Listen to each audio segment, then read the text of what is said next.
There was a time when everything around seemed to say, it's over. Not out of exaggeration, nor out of drama, but because of that real and heavy feeling that there was no way out. The numbers don't add up. The relationship can't be rebuilt. The diagnosis remains unchanged. The most desired door remains locked with a key and padlock. And the hardest part of all, no answer arrives to bring a solution. It's a difficult place to be.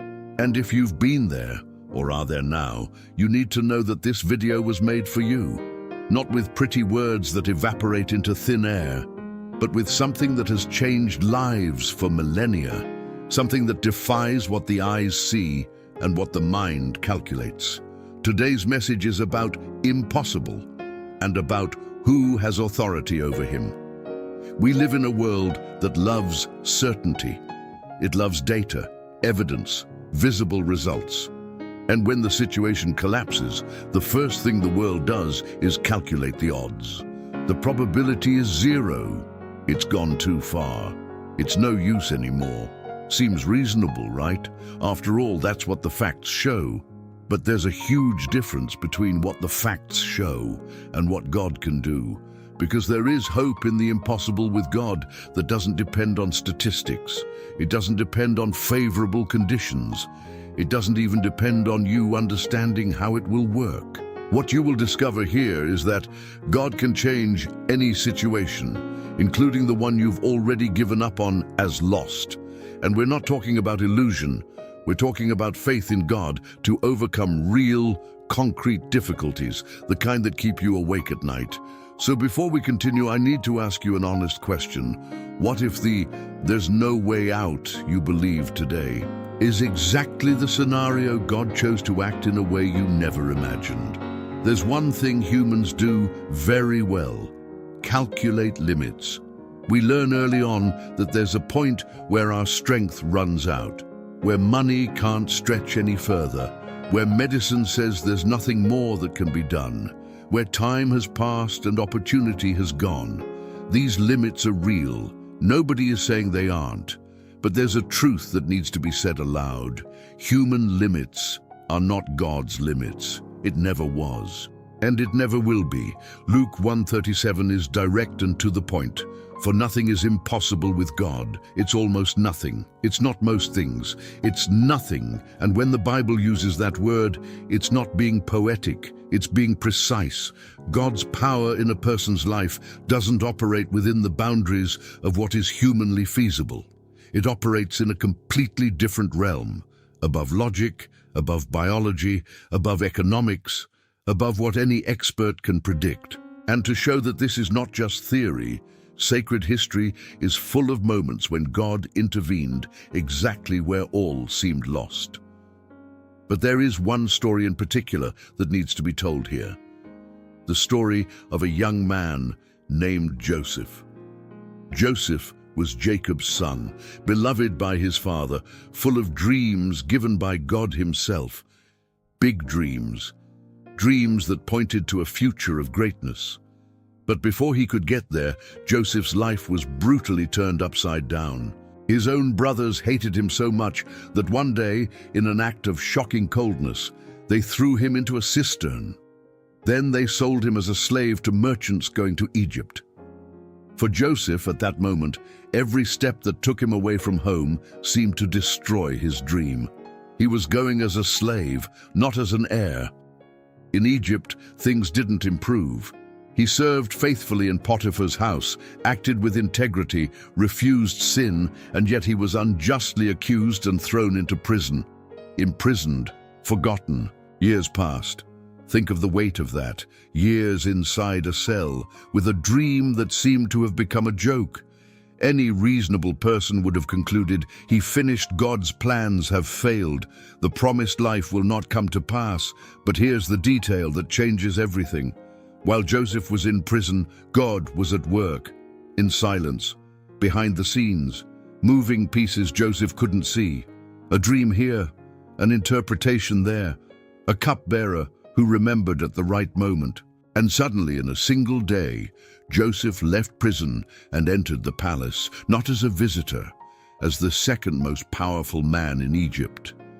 Genesis 50:20 records the words he himself spoke to his brothers who betrayed him. "You intended to harm me, but God intended it for good." What seemed like destruction was a path. What seemed like abandonment was preparation. What seemed like the end was the corridor leading to fulfillment. Joseph didn't understand while he was in the cistern. He didn't understand in slavery. He didn't understand in prison. But God works beyond our comprehension, and his timing proves it every time. So tell me, if God was able to transform betrayal, slavery, and imprisonment into the path to the throne, what makes you think your situation is beyond his reach? Some people confuse faith with denial. They think that believing in God for miracles means pretending the problem doesn't exist, forcing a smile, repeating nice phrases while everything falls apart. But that's not the faith the Bible teaches. Biblical faith is not blind to reality. It sees reality and still chooses to believe in someone greater than itself. That's exactly what Hebrews 11:1 describes. Faith is the assurance of what we hope for and the conviction of things not seen. It's not an illusion, it's conviction. Think of Abraham. He was 100 years old. Sarah was 90. From a biological standpoint, both their bodies were no longer capable of generating life. Science considered the matter closed there, but Romans 4:18 says something chilling about Abraham. Against all hope, yet with hope he believed. Against all hope. This means he looked the impossibility straight in the eye, didn't pretend it didn't exist, and yet chose to trust in God's promise, and Isaac was born. Faith in the face of the impossible doesn't ignore the problem. It simply refuses to give it the final say. Now, there's a subtle but powerful difference between waiting for God to act and trusting that God will act. Waiting has a component of passivity, of crossing your arms and watching what happens. Trusting is different. Trusting is continuing to walk even without seeing the entire path. It's like the Israelites before the Red Sea. The water didn't part before they reached the shore. It parted when their feet touched the water. Faith moves first, the miracle responds. So how do you trust God for miracles? It's not a magic formula. It's a renewed decision every morning. It's saying, I can't solve this, but God can. It's stopping trying to carry alone a weight you were never meant to carry. It's letting go of control, not because you gave up, but because you surrendered. There's a huge difference between giving up out of desperation and trusting through faith. One releases anxiety, the other releases God's power in your life. The message of faith and miracles isn't for those who have everything under control. It's for those who have reached the end of their own strength and discovered that this is precisely where God begins to work. Because when you stop trusting in your own resources and start trusting in His, the impossible begins to look possible. And what happens when God decides to act? Does He do exactly what you asked, or does He do something you never would have dared to imagine? There's something most people don't realize when they pray. We come before God with a specific request, a mental script of how things should be resolved, an internal deadline that seems reasonable, and then we keep an eye on the door we've chosen, waiting for it to open. But God has a curious habit. He often enters through a window you didn't even know existed, and when He acts, the result is always greater than the original request.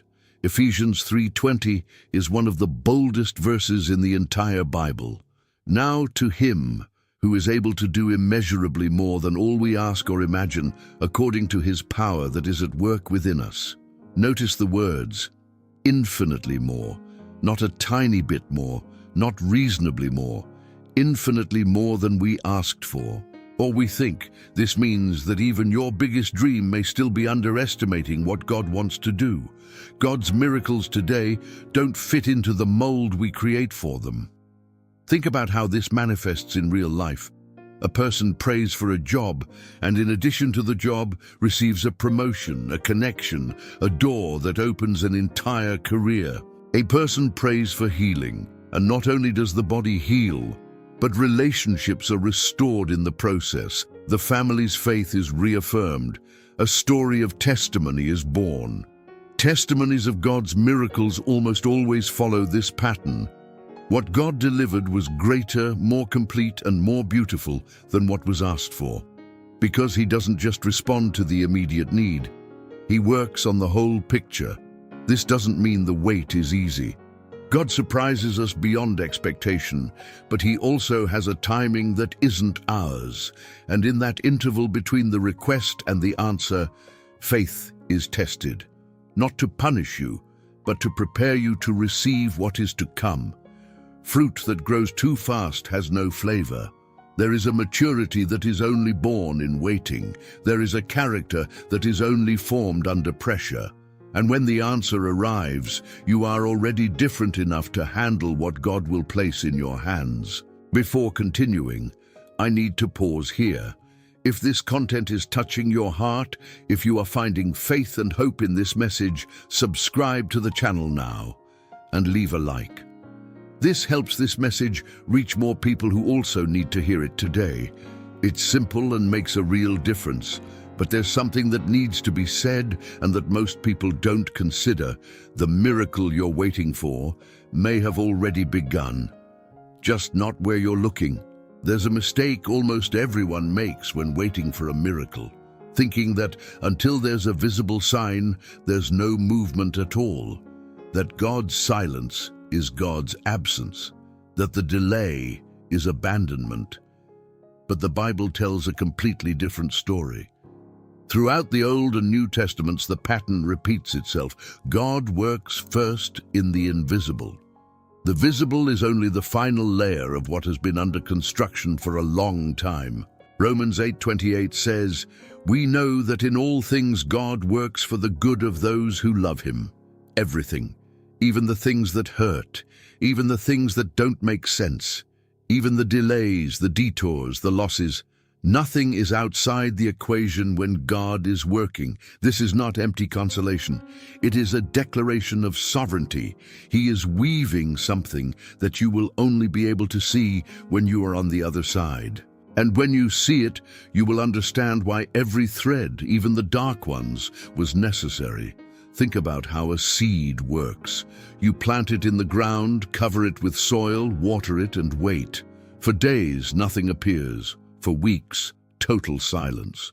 But beneath the earth, far from any gaze, the most intense process of that seed's entire existence is taking place. The shell breaks open. The root begins to descend. The sprout seeks the light. All this in the dark, before any sign on the surface. The miracle begins before you see it. God makes the impossible happen, often in a way that only becomes visible later on. And there are verses about the impossible that confirm this with impressive force. Isaiah 43:19 says, "Behold, I am doing a new thing. Now it springs forth. Do you not perceive it?" God was doing something new. It was already happening, but the people weren't realizing it yet. God's question wasn't, "Do you think I'm going to act?" It was, "Why aren't you seeing what I'm already doing?" Sometimes the problem isn't a lack of miracles. It's a lack of perception. God transforms the impossible into possible at the right time, in the right way, with a result that goes beyond what you asked for. Your part, meanwhile, is not to extinguish your faith in the midst of waiting. It is to continue believing even when there is nothing visible to sustain that belief. It is this kind of faith that honors God, and it is exactly this kind of faith that He honors in return. You promised yourself that if God didn't act by a certain date, you would give up. Has that date passed? Then what are you going to do with what you're about to hear? We've reached the end of this message. But before we finish, I need to give you something I promised at the beginning, a biblical revelation that has the power to completely change how you see the moment you're living in right now. Remember what I'm about to tell you. In the book of John, chapter 11, Lazarus was dead, not sick, not weak, died 4 days in the tomb. Martha, her sister, approached Jesus with a phrase that many people have repeated in different situations. "Sir, if you had been here, my brother would not have died." It was a lament. It was almost an accusation. "Where were you, Jesus? Why did you take so long? Why didn't you come in time?" And Jesus answered with something that was not merely consolation. "I am the resurrection and the life. Not, I will resurrect your brother, but I am the resurrection, present, active, right there." And then he went to the tomb, and he spoke words that defied all human logic. "Lazarus, come forth." And Lazarus came out, with the bandages still on his body, alive. Because God makes the impossible happen, even when a situation is 4 days behind schedule, already smells of defeat, already buried and mourned by all. There is no too late in God's vocabulary. There is no situation too dead for a word from Him. This is the revelation. Your story isn't over while God is still in the story. What you called the end might be exactly where He chose to enter. The greatest testimonies of God's miracles almost always begin with someone who gave up, who thought there was nothing left to do, and it was there, at that exact point, that heaven moved. Because when man reaches the end, God is only just beginning. So today, whatever cistern you are in, whatever tomb you are mourning, I need to tell you with all conviction, believed, not in a feeling, not in a favorable circumstance. Believe in God, who is the same yesterday, today, and forever, who resurrected Lazarus, who delivered Joseph, who parted the sea, who fulfilled every promise He made, and who still has a word about your life that has not yet been fully spoken. Philippians 4:13 concludes with the force that this moment demands. "I can do all things through Him who strengthens me." Not some things, not the easy ones. All and that everything includes the impossible things you're carrying today.